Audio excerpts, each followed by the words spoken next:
Hello. ഇന്നലെ റീൽസൊക്കെ കണ്ടുകൊണ്ടിരുന്നപ്പോൾ ഇൻസ്റ്റാഗ്രാമിൽ മറ്റേ ജുനേദ് എന്ന് പറയുന്ന ആ യുവാവിൻ്റെ ആക്സിഡൻറ്റിൽ മരണപ്പെട്ട വാർത്ത കണ്ടു കേട്ടോ. അതിനുശേഷം ഞാൻ യൂട്യൂബിൽ നോക്കുമ്പോൾ യൂട്യൂബിൽ ഒരുപാട് ആൾക്കാർ ഈ റിയാക്ഷൻ വീഡിയോ ഒക്കെ ചെയ്യുന്ന ആൾക്കാർ പല രീതിയിലും അദ്ദേഹത്തെ ആ മരണത്തെ ആഘോഷമാക്കുകയും കുറ്റപ്പെടുത്തുകയും കളിയാക്കുകയും അപഹസിക്കുകയും പുച്ഛിക്കുകയൊക്കെ ചെയ്യുന്ന ഒരുപാട് വീഡിയോസ് കാണാനിടയായി. അതിലെൻ്റെ മനസ്സിനെ വല്ലാതെ ഒരു എന്താ പറയുക, ഒരു ദേഷ്യമോ അല്ലെങ്കിൽ ഒരു വെറുപ്പോ ഒക്കെ ഉണ്ടാക്കിയ ഒരു വീഡിയോ എന്ന് പറയുന്നത് ഇറ്റ്സ് മീ ഗൈസ് എന്ന് പറയുന്ന ആളുടെ വീഡിയോ ആണ്. ഞാൻ അയാളുടെ ഈ റിയാക്ഷൻ വീഡിയോ ഒക്കെ കണ്ടിട്ടുണ്ട് കേട്ടോ. അയാളുടെ ആ എന്താ പറയുക,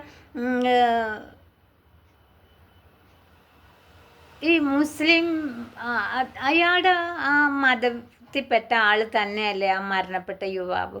ഇപ്പോൾ ഈ റിയാക്ഷൻ വീഡിയോ ഒക്കെ ചെയ്യുമ്പോൾ അവരുടെ അഭിപ്രായം കൂടിയൊക്കെ കുറച്ചുമൊക്കെ പൊടിപ്പും തൊങ്ങലും ഒക്കെ വെച്ച് ചെയ്തിട്ടാണ് ഈ റിയാക്ഷൻ വീഡിയോ ഒക്കെ ചെയ്യുന്നത്. പക്ഷേ ഒരു മരണത്തെ ഇത്രമാത്രം കളിയാക്കേണ്ട ആവശ്യമുണ്ടോ? ആ ഇറ്റ്സ് മീ ഗൈസ് എന്ന് പറയുന്ന എന്താ പറയുക, എനിക്ക് വായിൽ വേറെ എന്തൊക്കെയാണ് വരുന്നത്. അതിനകത്തുനിന്ന് എന്തെങ്കിലും വന്നു കഴിഞ്ഞാൽ എനിക്ക് അതിനകത്ത് ഒരു എന്താ പറയുക, ഈ നാറിന്ന് തന്നെ പറയാം. ഈ നാറിക്ക് നാണമില്ല. ഇവന് റീച്ച് അത്യാവശ്യമല്ല, ആവശ്യത്തിന് അധികം റീച്ച് കൊണ്ട് പൈസയൊക്കെ കിട്ടുന്നുണ്ട്. എന്നിട്ട് എന്തിനാണ് ഇത് കണ്ടോ?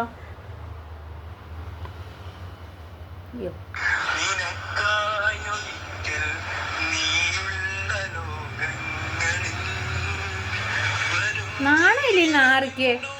ഇവനെ പോലെ ഒരു യുവാവായിരുന്നില്ലേ ആ മരണപ്പെട്ട ആളും?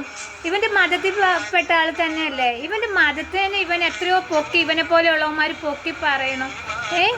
നാണമില്ലേ? മരണപ്പെട്ട ഒരുത്തനെയാണ് ഇവൻ ഇരുന്നോണ്ട് ഈ കോണയ്ക്കുന്നത്. അങ്ങനെ തന്നെ വേണമെങ്കിൽ പറയാം.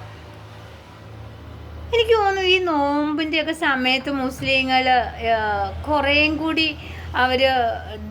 അവരുടെ മതകാര്യങ്ങളും അവരുടെ ദൈവത്തിനേക്ക് കൂടുതൽ അടുക്കുകയും മനസ്സ് വിശാലമാക്കുകയും ഒക്കെ ചെയ്യുന്ന. കാരണം ഞാൻ അങ്ങനെ പറയാൻ കാരണം എൻ്റെ കൂടെ ജോലി ചെയ്യുന്ന ഒരുപാട് മുസ്ലിമായ ആൾക്കാരുണ്ട്. അതല്ലാണ്ട് എൻ്റെ ഒത്തിരി ഫ്രണ്ട്സ് ഉണ്ട് എനിക്ക്.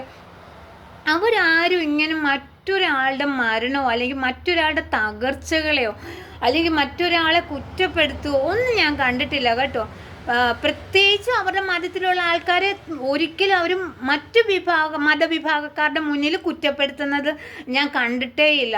അപ്പം ഇത് കണ്ടപ്പോൾ ഞാനും എൻ്റെ കൂട്ടുകാരും, അതായത് മുസ്ലിമായിട്ടുള്ള എൻ്റെ കൂട്ടുകാരാണ്. ഇപ്പോൾ നമ്മുടെ ഹോസ്പിറ്റലിൽ വർക്ക് ചെയ്യുന്ന ഡോക്ടർ സുൽഫത്ത്, അവിടെ തന്നെ റേഡിയോളജിസ്റ്റായ സീനത്ത് ഡോക്ടർ, അത് കണക്ക് തന്നെ നമുക്ക് കുറേ ആൾക്കാർ അവിടെ ഉണ്ട്. അപ്പോൾ ഫാർമസിസ്റ്റായ അനീഷ, ഇവരൊക്കെ നമ്മുടെ ഹോസ്പിറ്റലിൽ വർക്ക് ചെയ്യുന്നവരാ. അവരൊക്കെ തുപ്പൽ പോലും ഇറക്കാണ്ട്, തുപ്പൽ വരില്ല, അഥവാ തുപ്പൽ വന്നാൽ അത് തുപ്പിക്കളഞ്ഞുകൊണ്ട് അത്രയും തീവ്രമായി ഒക്കെ അവരുടെ നോമ്പെടുക്കുകയും അവരുടെ പ്രാർത്ഥനകൾ ഇങ്ങനെ എന്താണെന്ന് എനിക്കറിയില്ല, അവരിങ്ങനെ ചൊല്ലിക്കൊണ്ടിരിക്കുകയോ ഒക്കെ ചെയ്യുന്ന ഒരുപാട് നല്ല മുസ്ലിം സുഹൃത്തുക്കൾ എനിക്കുണ്ട്. അതേ കണക്ക് ഈ ലോകമെമ്പാടും അങ്ങനത്തെ മുസ്ലിം ആൾക്കാരുണ്ട്. പക്ഷെ അതിനകത്തൊക്കെ അവർക്കൊക്കെ അപമാനമായിട്ട് കുറേ പെണ്ണുങ്ങളും ആണുങ്ങളും ഇതേപോലത്തെ ഉണ്ട്. അതിലെടുത്ത് പറയാൻ ഇപ്പം ഇന്നലെ ഞാൻ ഇയാടേത് വീഡിയോ കണ്ടു കഴിഞ്ഞിട്ട് പിന്നെ ഞാനൊന്നും കണ്ടില്ല കേട്ടോ. ഇവനൊക്കെ നാണമില്ല. ഇവനൊക്കെ പണത്തിന് വേണ്ടി മാത്രമാണ് ഇവനൊക്കെ ഇങ്ങനെ മറ്റുള്ളവൻ്റെ മരണത്തിന് വിറ്റ് കാശാക്കുന്നത്. വേറെ എന്താ ഇനിയും ഇതിൽ നിന്നൊക്കെ ഇഷ്ടം പോലെ പണം ഉണ്ടാക്കുന്നില്ലേ? തികയുന്നില്ലെങ്കിൽ നീ ഒരു പാതിരാത്രിക്ക് കമ്പിപ്പാര എടുത്ത് കക്കാൻ പോകുന്നതായിരിക്കും നല്ലത്. അല്ലാതെ നിന്നെപ്പോലെയുള്ള ഒരു യുവാവിൻ്റെ മരണത്തെ നീ ആഘോഷമാക്കി കളിയാക്കി അവൻ്റെ ഖബറിൽ നീ പോയി കിടക്കണ്ടടാ. നിന്റെ ഖബറിൽ ആരും വന്ന് കിടക്കില്ല. അതുകൊണ്ട് നിന്റെ പ്രായത്തിലുള്ള ഒരു പയ്യനല്ലേ അതും. നിനക്ക് നാണമില്ലേ ഇരുന്ന് ഇങ്ങനെ കാണാ എന്ന് കൊണയ്ക്കാന്? വൃത്തികെട്ട ജന്തു.